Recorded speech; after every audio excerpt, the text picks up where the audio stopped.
work hard, make up for lost time.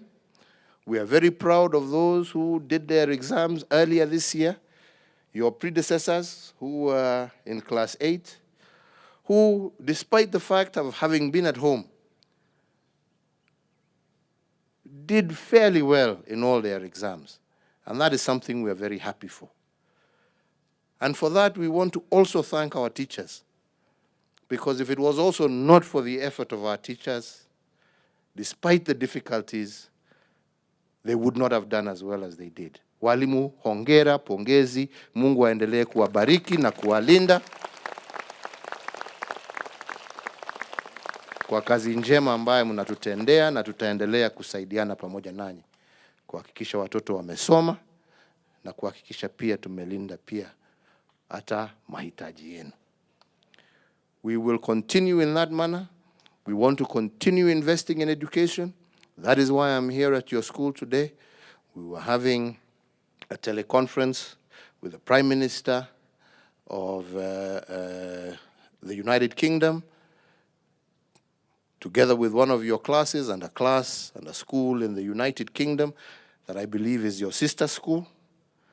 And we are trying to raise money to ensure that every single child, not only here in Kenya, but all over the world, has access to education, that we are also able to ensure that every single girl also has an equal opportunity, and for us to ensure we get gender parity.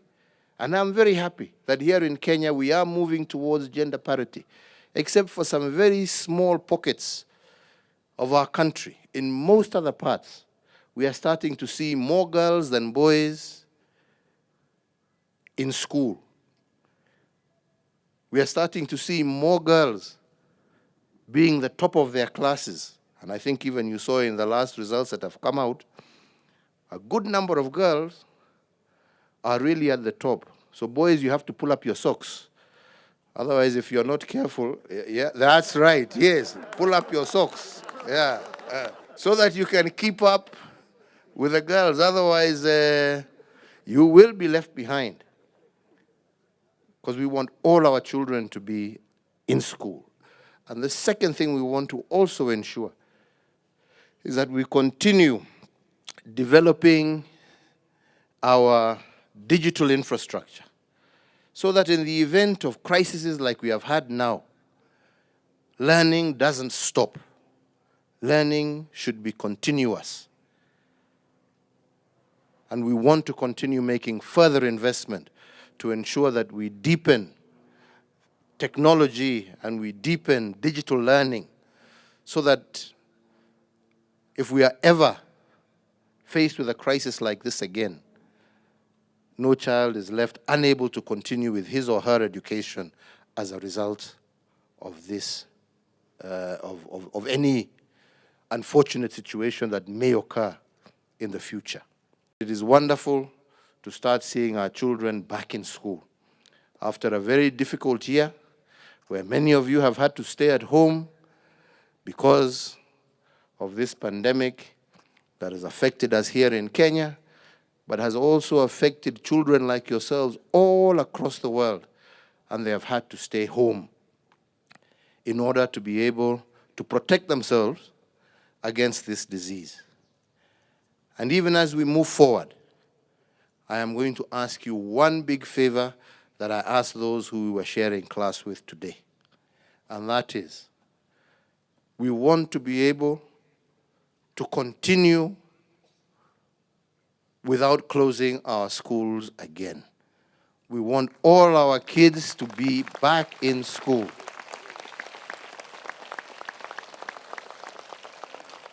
But for that to happen, we must take on the issue of personal responsibility very deeply. And what do we mean by that? What we mean is that now, from the young to the very old, we must be our brother and our sister's keeper. We can stop the spread of this disease if we all just maintain those basic protocols that we have been given. Wear a mask at all times. Don't share your mask with your best friend. Your mask is yours. Don't say, I like yours, it looks better than mine. Can we switch? Can we swap? No. You can swap other things, but you don't swap masks.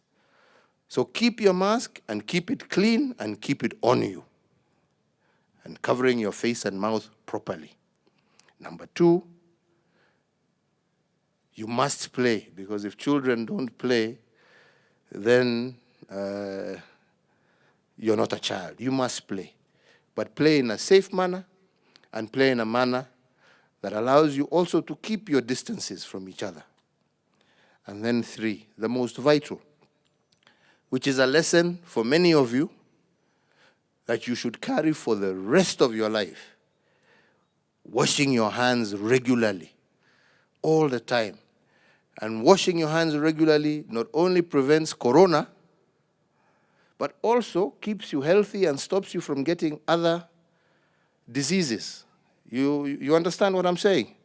It also stops you from getting diarrhea and getting other stomach infections and all those kind of things. So it's a good habit anyway to keep, even for future life. Washing your hands as regularly as you can. Not waiting for your teacher to tell you, not waiting for your mommy to tell you. You yourself should remember to wash your hands as many times as you can. Agreed? I really want to encourage all of you, especially the younger ones who are now starting with a new curriculum. That curriculum is supposed to help you become a well-rounded human being by the time you're an adult. It is supposed to expose the talents that you have. It is supposed to really help you gain skills that you can use in later life. Gain practical skills. So my friend here, what class are you in? Huh? Huh? Pre-primary. You're in pre-primary. Have they started to show you how to make your bed? Have they started to show you how to tie your shoelaces? So you don't disturb mommy at home these days. You make your bed and you tie your own shoes. Yeah? And also learning how to look after your compound at home and in school. The importance of the environment. You're learning all those things. Those are practical things that you will be able to use tomorrow, even as you continue with your regular education. And that is the principle behind the competency-based education. And I'm really hoping and really looking forward and really requesting our teachers be supportive to these young ones, so that at the end of the day, by the time they become adults, they have at least gained a skill that they can put to use in later life.